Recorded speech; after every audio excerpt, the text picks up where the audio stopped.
Today we are unpacking the African Cup of Nations drama, talking about Chelsea Blue Comma score, as well as Sundowns coach Mikel Cardoso. Welcome to Impact Play. This is Beyond the Box. My name is Popcast. Let's dive.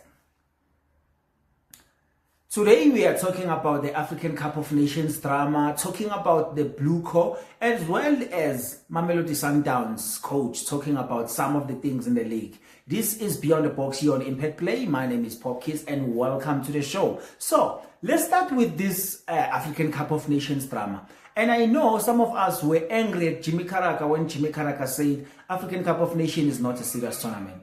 And I think I was angry at the point that if maybe I saw Jimmy Carragher live, maybe there was going to be some of the problems that were going to happen between us. But I was like, what is he talking about? What is he talking about? A tournament that's involved 54 countries. Like, what are you talking about? You're not even 54 countries in Europe, but you make your tournament the biggest one. And I think a lot of us were angry for one reason. It was more of the undermining. I know a lot of people were thinking of the race card as well. But I was like, he's undermining us as Africans. He thinks he's the better human being. And I think that was the reason why we were angry. But I mean, after all of this that had happened this week, I mean, Jimmy Carragher, I'm really sorry. I made a mistake of judging you and saying that maybe you think you are better. You guys are better because you guys don't do this nonsense like we are doing right now. We all knew and saw Senegal beating Morocco on the 18th of July in African Cup of Nations, and they became the champions. I know there was a drama in the match, and I think every time we look at that decision, it's always going to the decision that they left the pitch and come back. Okay, what about the other decisions that were happening in the match? No one is going to go back and look at those. And I mean, if we're going to be going back and looking at something like that, I think we might as well just in that match from the first minute, look at some of the decision and see if we are really happy about that. But you know what happened? We thought referee's decision is final. So the decision that the referee gave on that day is correct. So where is the problem coming from? The so-called losers that they think they are better than everyone in Africa, Morocco, they launched a complaint complaining about what Senegal did, and then they were claiming that thing actually put off Brahim Diaz to score the penalty, and that's why he missed the penalty. So my thinking is, I'm not a psychologist of some sort, but if you're saying that guy, they put him off, why did they try a Panenka then? I mean, someone who's put off by something in the game won't try a Panenka. A Panenka is for people that are confident that they will do it or they embarrass the keeper or something. And I think secondly, when you think about that thing, Brahim Diaz never did any study about Mendy. Mendy doesn't dive. Mendy just wait there and see what you're going to do. So he did the same thing in Aguero as well, and then he was doing the same thing with Brahim Diaz. So it was not the case that they were claiming. Okay, but they went anyway and lodged a complaint, which to me, it sounds like a coward move. I know a lot of people, they say, yeah, the rules are saying this, the rules are saying this, but I feel like it's a coward move. Think about as a player, you winning that kind of competition. Yeah, the verdicts come out and be like, you are the champion. Think about how would you feel. Would you even call yourself a champion? Like, I just want to understand, would you call yourself a champion? And I don't think this is the drama that we need to have in the African football. And I think I'm saying this because I'm sad of what the journalists, people talking about these content creators, talking about how people should watch African Cup of Nations because it's not a bad tournament. And people have been telling us this tournament is bad, there's no talent, you guys play football that we don't understand. Then you have to convince people that they must watch this. And I've seen a lot of guys, the journalists, putting some work, making sure that they put the tournament in a map. Guess what CAF is doing? CAF is doing the opposite. And I want to say it now, I'm not impressed with Patrice Motsepe's administrative in this office. I think he's not a change. Like, he's the worst guy, actually. The things that he's been doing, changing AFCON, doesn't understand the structure of AFCON, why AFCON was there in the beginning when we had AFCON every 2 years. He's changing that because he wants to fit with the Europeans. Now, he's giving people the cup in the boardroom. Like, I don't understand. He put out a statement talking about all the countries are equal. I don't think countries feel like they're equal. Right now, there is no country that feels like they are equal to Morocco. They feel like Morocco are the superiors of this African continent when it comes to football. Because every time everything goes against them, they're going to appeal. This is not the first time a Moroccan type related thing is happening. When they did the same thing against Experience when Wydad appeal in the CAF, it was the same thing. Why you want to appeal games after the game? It's because you have the entitlement where you believe that you must win. Like there is nothing else that must happen in the game. You must win. So if you don't win, you will do anything just to win the game. And I don't think it's a right mentality. And on top of that, CAF decided that after all the drama they were causing with the towels of goalkeepers and doing all this drama with the ball boys and their securities threatening the other guys that they mustn't protect their towels, and then CAF was like, no. You know what we're going to do? We'll give you guys a fair play award. I mean, at some point, I know that I'm not English, but I know a little bit of English. I was doubting what I know in English. If they say fair play, I was like, no, I know the word fair and I know the word play. And if you put them together, it means something else, but not what I saw in this tournament done by Morocco. Then I was like, I mean, those are the privileges of hosting a tournament, because for the first time, I saw a team host a tournament and play in one stadium till the final. I haven't seen that in any other tournament. But Morocco was playing in one stadium, they never moved, and I don't know why CAF was allowing that thing to happen. Like, there's a lot of things that was happening with the tournament. And I think it's one of the failure tournament we ever have in the continent. This is just a disaster of a tournament, and I will put it out there. I started watching CAF, African Cup of Nations in 1996, and I haven't seen a worse tournament like this one. This one is worse. I know we have the drama of the referees ending the games before they end, around 80 minutes, but I mean, the biggest drama is this one. And I mean, there was a lot of drama while the tournament was playing, because most of the people were thinking that the so-called North African teams were getting an advantage when it comes to the referees' decisions. And I mean, I was one of those people who were believing that ideas, because I was looking at some of the games and I'm like, when it's them, the VAR is quick to review everything. But when it's other team, the VAR is like, nah, there's nothing happened, play on. And I was like, maybe we actually bad at VAR. I've been looking at what other people are doing with VAR, especially I like what La Liga doing, what Serie A is doing. I don't know, why don't we learn from those people? Because what we were doing in that tournament was just a mess. But yeah, so now I want to talk about Motsepe. I feel like Patrice Motsepe, a lot of people don't really understand. When he came in, he was the owner of Sundowns. And I don't think he's really a football person. I feel like he loves football, but he's a businessman that's finds himself in this position. Because think about it. As soon as he walked in, he created a tournament called African Super League or African something. And then it was all the teams that won the leagues in their divisions, in their countries. So Sundowns won that league, and people were saying it's around $75,000 or something. I'm not sure, or $75,000 or 75,000 million. I don't know, 75 million. But it was a lot of money for that tournament that it's only happened once. And after Sundowns won it, you didn't want other people to win it. Sundowns mustn't defend it. So it's that Sundowns, that's it. Nothing will happen with that tournament.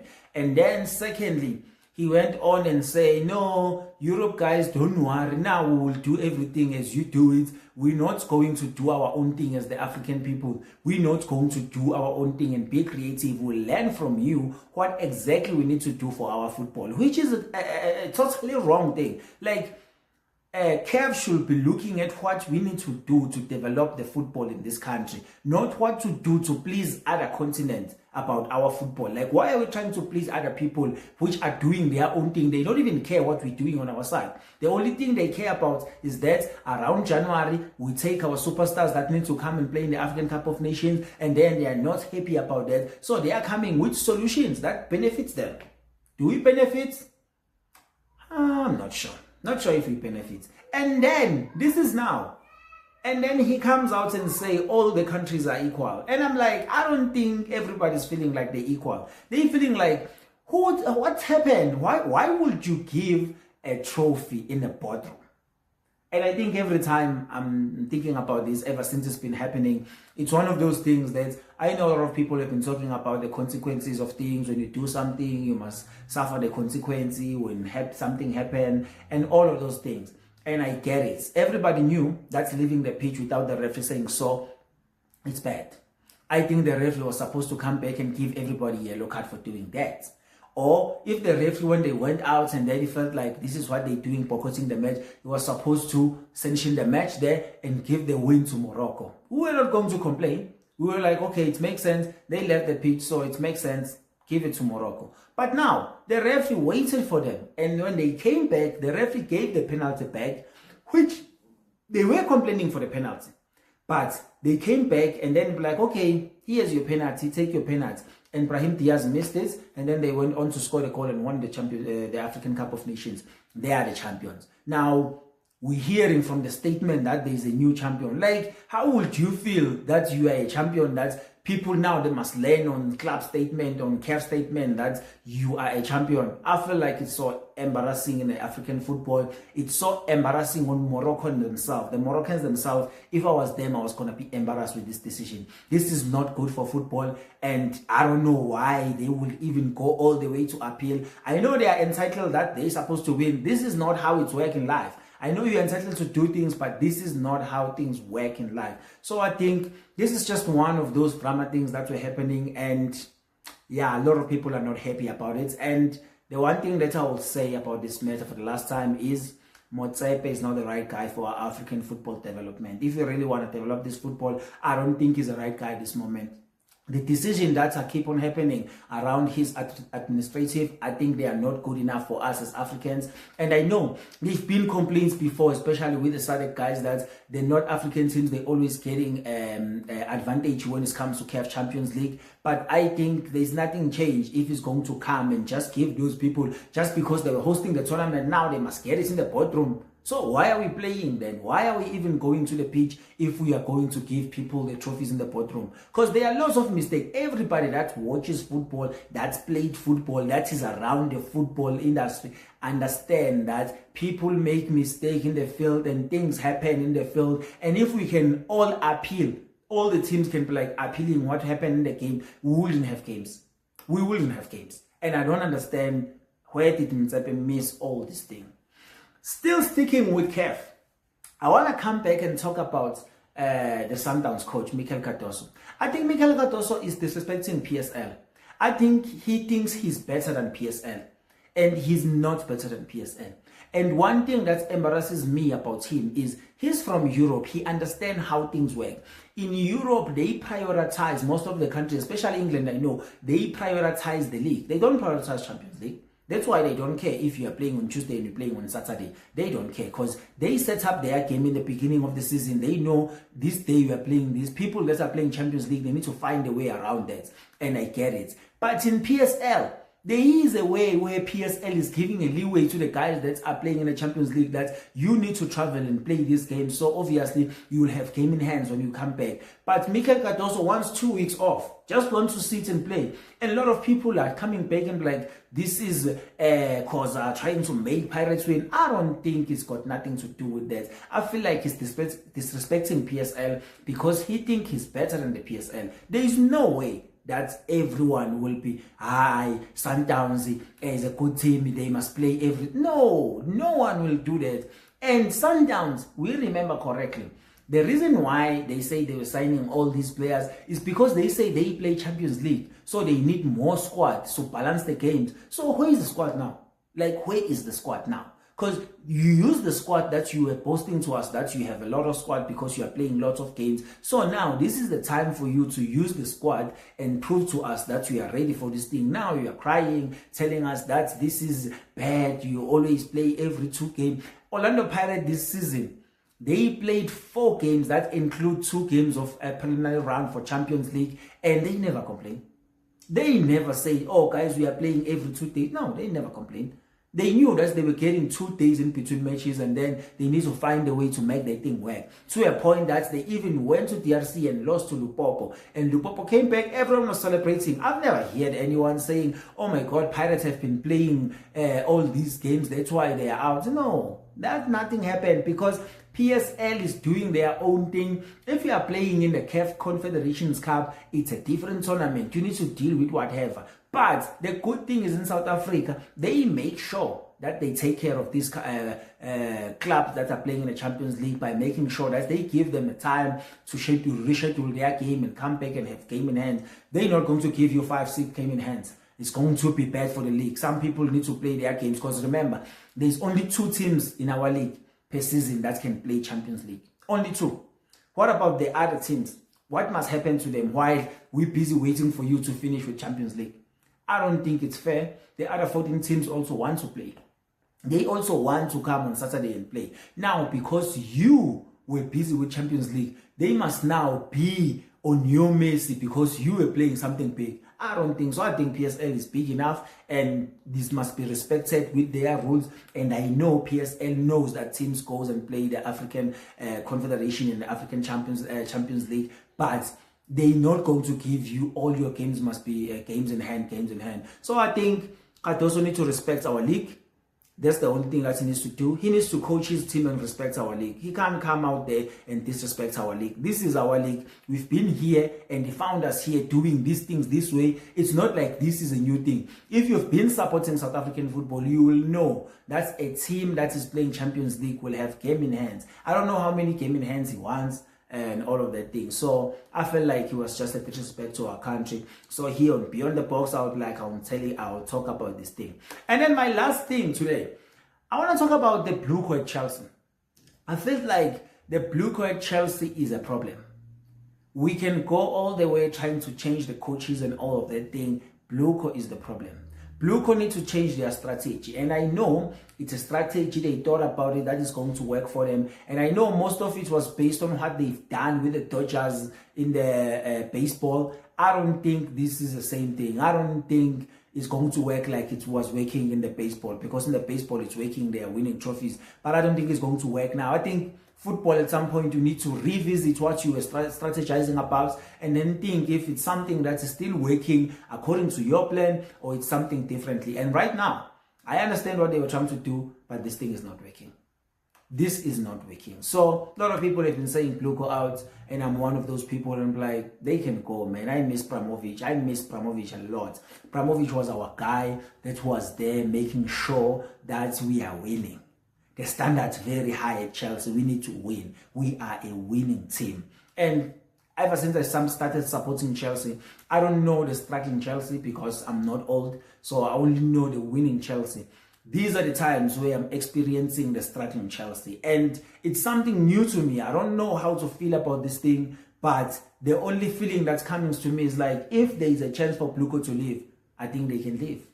I think they can leave. Because at the end of the day, this thing of them signing 19-year-old, 20-year-olds and thinking they're going to go and beat 32-year-old men who have experience, have been playing in the Premier League for so long and Champions League, and you're just going to beat them like that, I don't think it's going to work.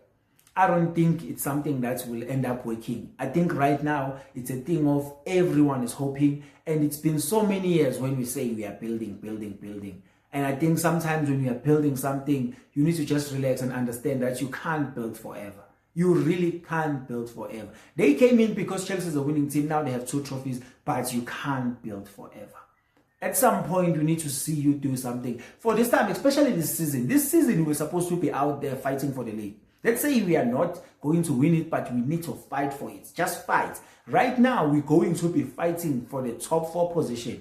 And it's been happening in the recent years that in the last day of the league, we will be out there doing some calculation, top 4, top 5, who we need to beat. This team needs to beat this team with 4 goals, and then their goal difference will drop, and then we'll go into the number 4 spot. And I think it's a lot. We can't really take that right now. I think it's a lot. Blue Coat needs to go. This thing needs to change. If they don't want to go, they must change. Give us an experienced player there and there. Maybe give us an experienced striker, or give us an experienced midfielder, an experienced defense. I think the defense is the worst. I think Enzo Maresca was angry for a reason. He knew that he can't start a season without Colwill or a defender that is in Colwill level. But they were like, no, it's fine. We'll just use the defenders that we have. And he said, all the defenders that we have are not good enough to do what I'm trying to do. They were like, you will make it work. And he was like, no, I'm not going to make it work. I will leave. And they'll be like, bye, we will bring in our guy. And their guy now is not doing well as well. So right now, as a Chelsea fan, I just want the season to end right now so that we can just move forward. So if you've been watching the show up until this far, been ranting today, thank you so much. If you haven't subscribed, please subscribe if you like the content, or if you want to share the content, make sure that you share. Click that bell to make sure that you don't miss anything. And Orlando Pirates is playing against TS Galaxy this weekend, and I'll give you my prediction for free. Even though I wasn't talking about Pirates, we are winning that one 2-0 up the Bucks. Thank you for watching. This is Beyond the Box, and my name is Popcase. I'll see you on the next one.